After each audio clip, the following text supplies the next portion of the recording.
Dubai में बैठकर भारत सहित अन्य देशों में क्रिकेट सट्टे का अवैध धंधा चला रहे सटोरिये सतीश सनपाल की एक और फर्जी कंपनी का खुलासा हुआ है।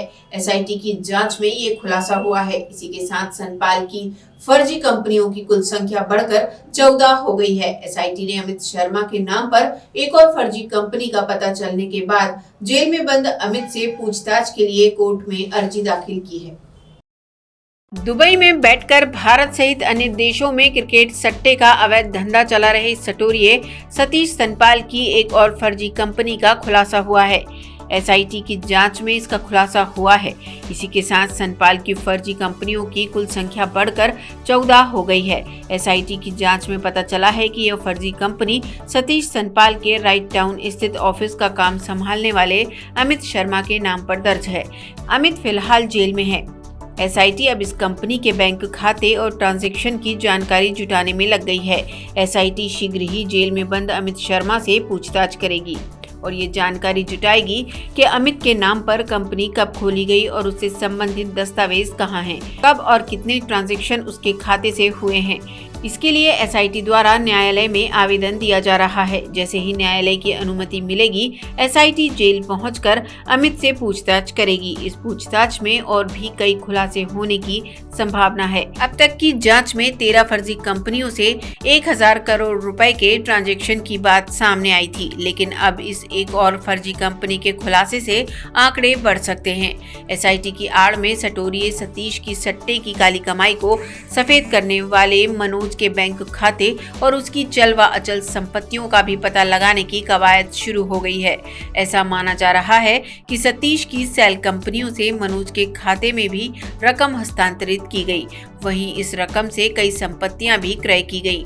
इसके साथ ही एसआईटी द्वारा पिछले दिनों गिरफ्तार कर जेल भेजे गए सतीश सनपाल के चाचा मनोज सनपाल की मुसीबतें और बढ़ सकती हैं। मसलन आने वाले दिनों में एसआईटी की जांच जैसे जैसे तेज होगी, ऑनलाइन क्रिकेट के सट्टे से जुड़े सतीश सनपाल और उसके करीबियों के राज खुलते जाएंगे। ओपन वेब पर एक्सचेंज के माध्यम से जो सट्टा खिलाने का काम करते थे सतीश सनपाल, उनके जो मोडस ऑपरेंडी थी सट्टा खिलाने की, उसी के तारतम्य में कल जबलपुर पुलिस द्वारा इनकम टैक्स के अधिकारियों के साथ एक रेड की गई, जो कि थाना लॉर्डगंज क्षेत्रांतर्गत आरके टावर्स में 2 चेंबर्स थे, जो कि सतीश सनपाल के तथाकथित रूप से बताए जा रहे हैं कि उनके थे, और उसमें डिजिटल इंडिया एक्सप्रेस लिखा हुआ था।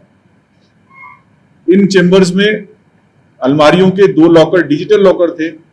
उनको जब खोला गया तो उसमें 21 लाख करीब जो नकद राशि 21,55,600 रुपए तो मिले ही मिले, जिसका कि सीधा लिंक सनपाल और उनके जो साथियों से है। प्रथम दृष्टया अभी बिल्कुल उसका लिंक ऐसा लग रहा है कि उसी से है जो सट्टा खिलाते हैं ऑनलाइन वेब पे। साथ ही साथ चौंकाने वाली बात यह है कि इसमें 27 नग सील अलग अलग कंपनियों की भी मिली हैं और कुछ महत्वपूर्ण दस्तावेज मिले हैं, जो कि ऐसा प्रथम दृष्टया प्रतीत हो रहा है कि ये कोई बिनामी फर्म्स भी हो सकती हैं, जिसमें कि जो सट्टे का जो पैसा है वो उसमें ये डाइवर्ट करते हैं। इसके अतिरिक्त इसमें 3 ऋण पुस्तिका, 34 नग चेकबुक भी मिली है और प्रॉपर्टी से संबंधित महत्वपूर्ण दस्तावेज मिले हैं। जो पैसे का कलेक्शन था ये सतीश सनपाल के लिए अमित शर्मा और विवेक पांडे द्वारा किया जा रहा था, जो कि वहां मौके पे नहीं मिले, वो अभी फरार हैं। उनसे भी इसमें पूछताछ की जाएगी और फिर आगे फिर उसमें विधिवत कार्रवाई की जाएगी। अपने आसपास की खबरें जानने के लिए और खुद को अपडेट रखने के लिए आप हमसे जुड़ सकते हैं YouTube, Twitter और Facebook पर। और हाँ, लाइक, सब्सक्राइब और शेयर करना ना भूलें।